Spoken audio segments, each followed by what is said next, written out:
Allah, Allah.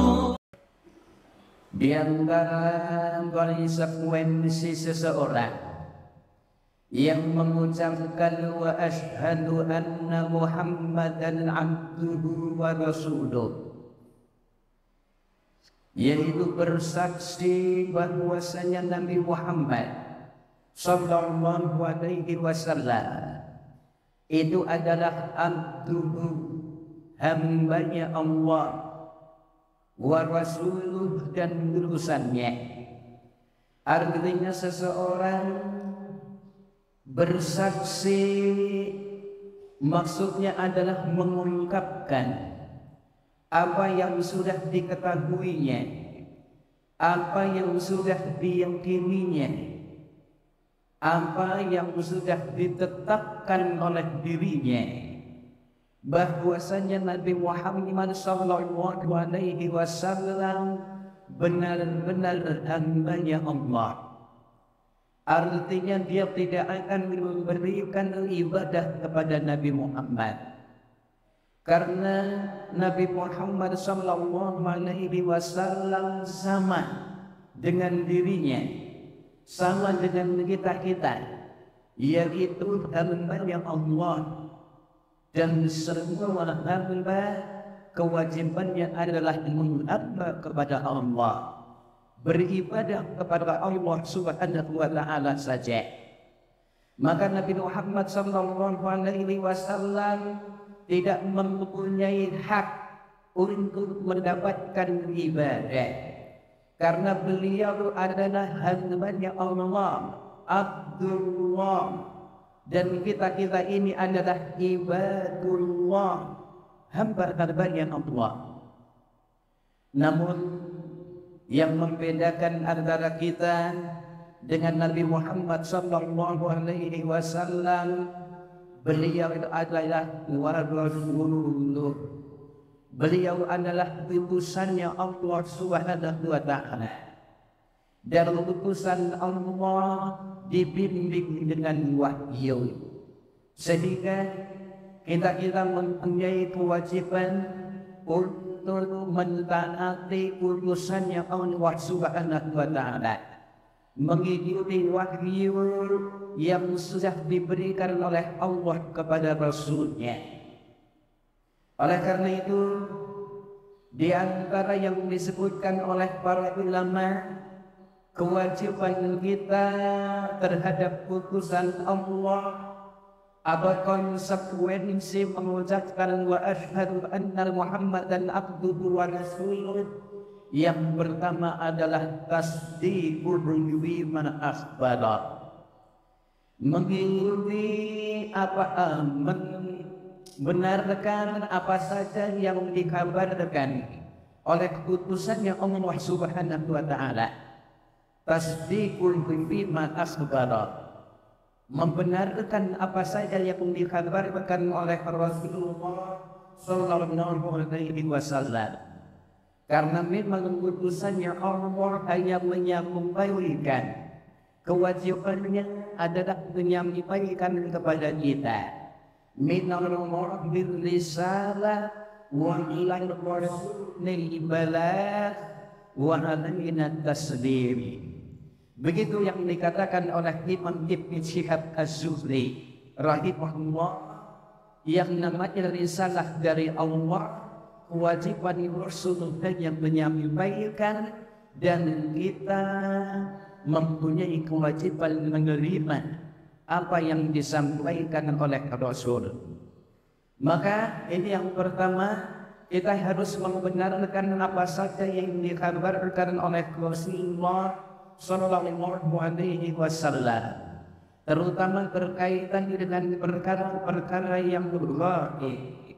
Maka kita hanya membenarkan apa yang dikatakan oleh Rasulullah sallallahu alaihi wasallam di dalam sunnah. Yang dimaksud sunnah adalah hadis-hadis yang sahih dari Rasulullah sallallahu alaihi wasallam. Kemudian yang kedua adalah wa ta'atuhu fima amara, mentaati apa saja yang diperintahkan oleh Rasulullah Sallallahu Alaihi Wasallam.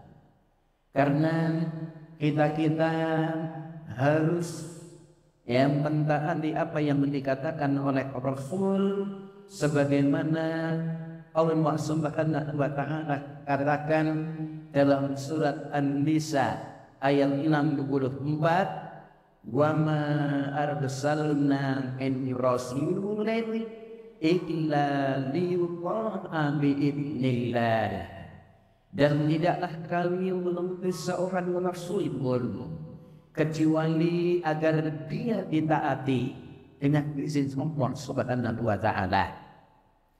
Dan siapa yang taat kepada Rasul berarti dia sama saja taat kepada Allah.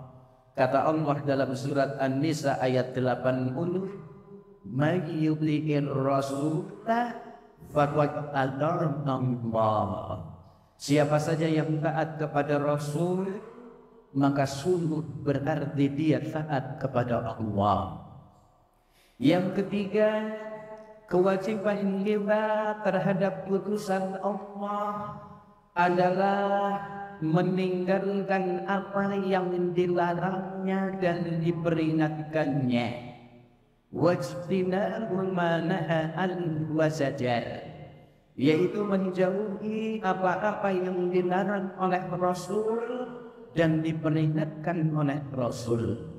Maka kita berusaha untuk berhenti meninggalkan apa saja yang dilarang oleh Rasul, sebagaimana Rasulullah Sallallahu Alaihi Wasallam bersabda di dalam Arba'in Nawawiyah hadis yang ke-9 disebutkan, mana aitukum anhu fajtanibuhu, apa saja yang sudah saya larang kepada kalian maka jauhilah oleh kalian. Mana aitukum an fajtanibuhu, apa saja yang saya larang atas kalian maka tinggalkanlah oleh kalian, jauhilah oleh kalian.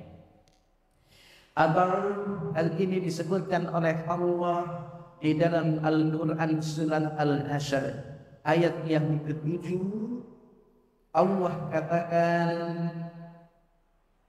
wa ta'anul rasulullah fathul wa manahakun anhu fandahu, apa saja yang dilarang oleh Rasul kalian maka ambillah oleh kalian, dan apa saja yang dilarang oleh Rasul kalian maka tinggalkanlah oleh kalian, berhentilah kalian.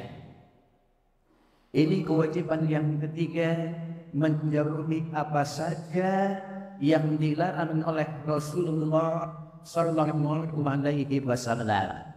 Karena seperti yang sudah disebutkan tadi, kalau kita meninggalkan apa saja yang dilarang oleh Rasul, itu sama saja kita taat kepada Allah.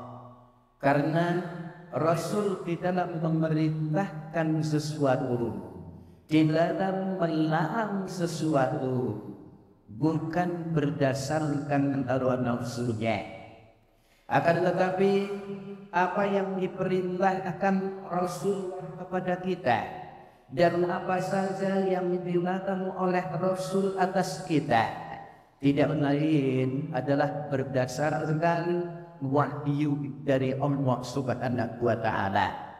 Karena itu Allah berfirman dalam surat An-Najm ayat 3 dan 4, wa ma yantiqu 'anil hawa in huwa illa wahyun yuha, dan tidaklah Rasul berkata sesuai dengan hawa nafsunya, akan tetapi apa yang dikatakan oleh Rasul tidak lain adalah wahyu yuha, wahyu yang diberikan oleh Allah kepadanya.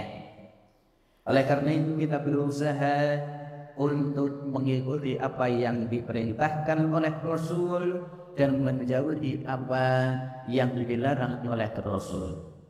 Kewajiban yang keempat terhadap putusan Rasul, putusan Allah Subhanahu wa taala adalah wa alla ya'budallaha illa bima syuri'a wa alla yu'badallahu, dan supaya Allah tidak diibadati kecuali dengan apa yang disyariatkan oleh Rasulullah Sallallahu Alaihi Wasallam. Artinya kita tidak boleh beribadah kepada Allah kecuali sesuai dengan apa yang ditunjukkan oleh Rasulullah, apa yang sudah diajarkan oleh Rasulullah Sallallahu Alaihi Wasallam. Artinya yang namanya beribadah harus sesuai dengan tuntunan Rasulullah. Oleh karena itu para ulama mengingatkan bahwasanya ibadah seseorang diterima oleh Allah kalau memenuhi dua syarat. Syarat yang pertama adalah ikhlas di dalam beribadah kepada Allah Subhanahu wa taala. Yang kedua adalah mutaba'atu Rasulillah sallallahu alaihi wasallam atau ittiba'ur Rasul, mengikuti Rasulullah sallallahu alaihi wasallam di dalam beribadah kepada Allah. Kemudian yang kelima di antara konsekuensi seseorang mengucapkan wa asyhadu anna Muhammadan abduhu wa rasuluh, apa kewajiban kita terhadap putusannya Allah adalah mahabbatuhu fardhu mahabbati kulli ahadin, mencintai Rasul di atas kecintaan terhadap semua makhluk.